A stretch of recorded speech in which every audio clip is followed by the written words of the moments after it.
ചിലപ്പോൾ നമ്മുടെ ശ്വാസം മുട്ടൽ ചിലപ്പോൾ ശ്വാസകോശത്തിൻ്റെ പ്രശ്നം കൊണ്ടായിക്കൊള്ളുന്നില്ല, നമ്മുടെ ENT പ്രശ്നങ്ങൾ കൊണ്ടാവാൻ സാധ്യതയുണ്ട്. മോഡ്യൂൾ 2 ലെസൺ 7 നമ്മൾ ഇതാണ് പഠിക്കാൻ പോകുന്നത്. ഡോക്ടറെ, എൻ്റെ ശ്വാസകോശമൊക്കെ ഓക്കെയാണ്, എന്നിട്ടും എനിക്ക് ശ്വാസം ശരിയായി കിട്ടുന്നില്ലല്ലോ. ശ്വാസം എന്നാൽ എന്താണ്? ഒരു പൈപ്പിലൂടെ വെള്ളം ഒഴുകുന്നത് പോലെയാണ്. മുകളിലെ പൈപ്പ് അടഞ്ഞാൽ താഴെ വെള്ളം കിട്ടില്ല. അതുകൊണ്ട് ഈ ഒരു വീഡിയോയിൽ നമ്മൾ എന്തൊക്കെ പഠിക്കാൻ പോകുന്നത്?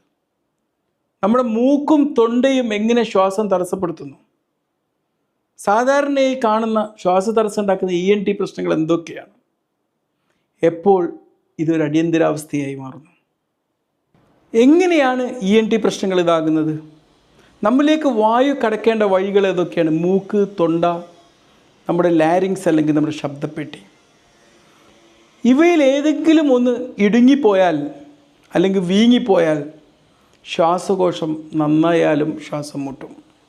ഒരു ഒതുങ്ങിയ ഒരു ഇങ്ങനെ ചുരുങ്ങിക്കിടക്കുന്ന സ്ട്രോ വഴി ശ്വാസം എടുക്കുന്നത് പോലെയാണത്. ശ്വാസം മുട്ടലിന് കാരണമാകുന്ന ENT പ്രശ്നങ്ങൾ എന്തൊക്കെയാണ്? ഗുരുതരമായിട്ടുള്ള മൂക്കടപ്പ്, സൈനസൈറ്റിസ്, ഡീവിയേറ്റഡ് നേസൽ സെപ്റ്റം അല്ലെങ്കിൽ മൂക്കയിലെ അസ്ഥിയുടെ വളവ്, പിന്നെ നമ്മുടെ ടോൺസിൽ വീങ്ങി വരുന്ന ടോൺസിലൈറ്റിസ്, തൊണ്ടയിലെ വീക്കം അല്ലെങ്കിൽ അണുബാധ, മൂക്ക് പണിമുടക്കിയാൽ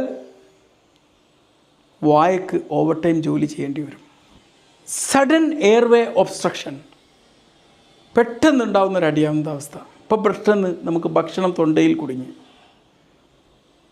ചിലപ്പോൾ ഈ ഒരു അലർജിയുടെ കാരണമായി പെട്ടെന്ന് വീക്കം വരിക, കുട്ടികളിൽ പ്രത്യേകിച്ച് എന്തെങ്കിലും ഫോറിൻ ബോഡി കുടുങ്ങിപ്പോവുക.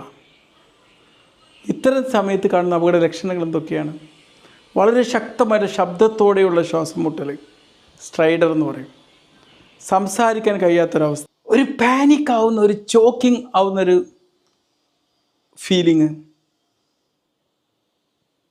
ഒരു വീടിൻ്റെ മെയിൻ ഗേറ്റ് അടച്ചിട്ടൊരവസ്ഥയാണ് പലപ്പോഴും നമ്മുടെ എയർവേയിലുണ്ടാകുന്ന തടസ്സം കൊണ്ടുണ്ടാകുന്നത്.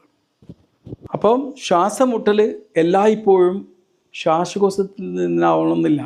ചിലപ്പോൾ പ്രശ്നം മുറിയിലായിരിക്കില്ല, വാതിലിലായിരിക്കും.